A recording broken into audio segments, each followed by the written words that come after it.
Segasonicfan here, and occasionally I find stuff on the sidewalk worth taking a look at and trying to repair. How do you identify if something's worth trying to repair? Well, try to look at what's broken, of course. And in the case of this guy, we've clearly got some damaged touch controls. I think there's a very good chance that I can actually fix this. You can actually see the springs for the capacitive touch controls right there. And you could actually use your finger just to touch those. But since I've been messing around with touch controls lately and designing my own touch control boards, this seems like a really good candidate of something to make a repair video for. So I'm going to do that, and there will be more to come. Alright, so I've got the induction stove off of the sidewalk. I looked it up. This is a pretty good one, and it's definitely worth fixing.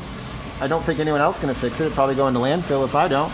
So yeah, I figured I'd give it a shot. This part looks fine, and as long as this isn't cracked, then the induction part will work well. It's these touch buttons here that are all broken, and since I've been doing touch button stuff lately, it seems like a perfect thing for me to try to fix. What I have to do is get all the glass off, though, and then put on a new panel later. And so the first step is getting the glass off, recycling it, and we'll get to work on it.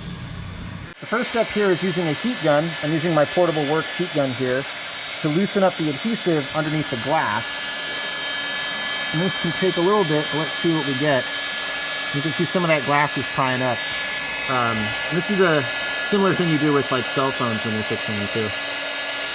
Alright, so here I am back with this induction stovetop that I found on the street, and I've taken it apart.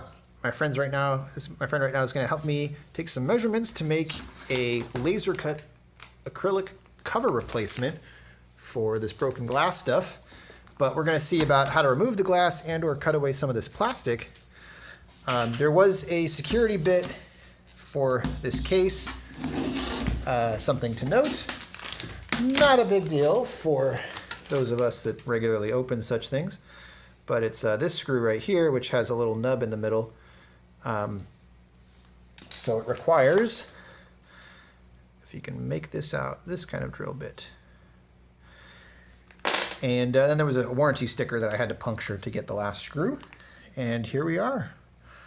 Look at these giant frickin' inductors. There's some thermal compound in the middle there, touching the top plate too. Interesting. See how it goes. All right, so I'm over at my friend's place, and we're making some progress. We're gonna do an acrylic 3mm cut, or 2.6mm exactly. And we have to test that the capacitive touch sensors work through the acrylic. And it looks like we are in luck. These ones don't make noise, I guess. Can you see it on the display? Or it just doesn't know because it's no pot yet. Yeah. So everything works. And that's really promising. And so I got all the glass off here. This took quite a while, but I used an 858D hot air reflow station and a Swiss Army pocket knife. Kind of wedge under here.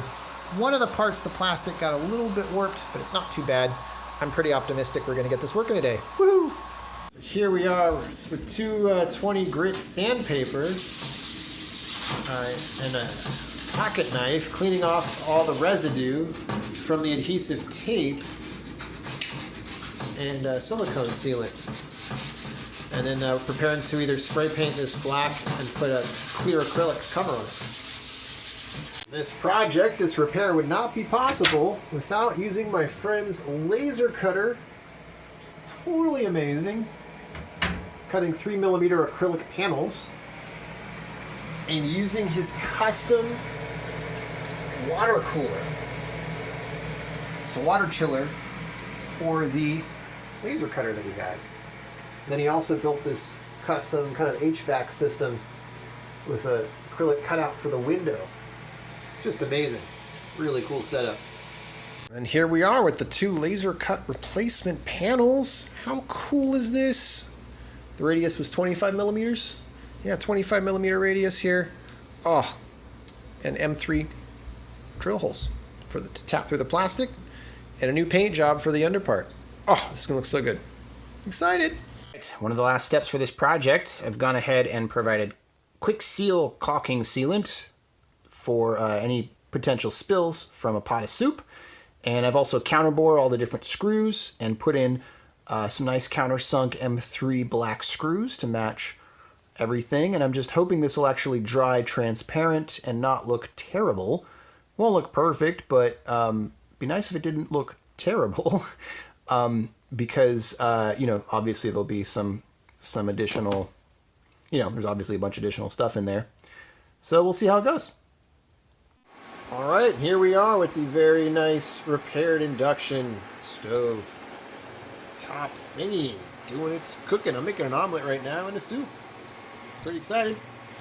And if we lower the brightness here, we can see what's going on. What's cool is you can adjust the temperature within 20 degrees in multiple steps. You got timer, you got a lockout feature, and yeah, this plexi cover is looking really snazzy, and I think it's going to hold up really well. I'm going to make some stickers for the different button indication, and yeah, you can see the caulking. I did the clear caulking. It doesn't look as nice as I was hoping the clear caulking would look, but it's working, and that's what matters.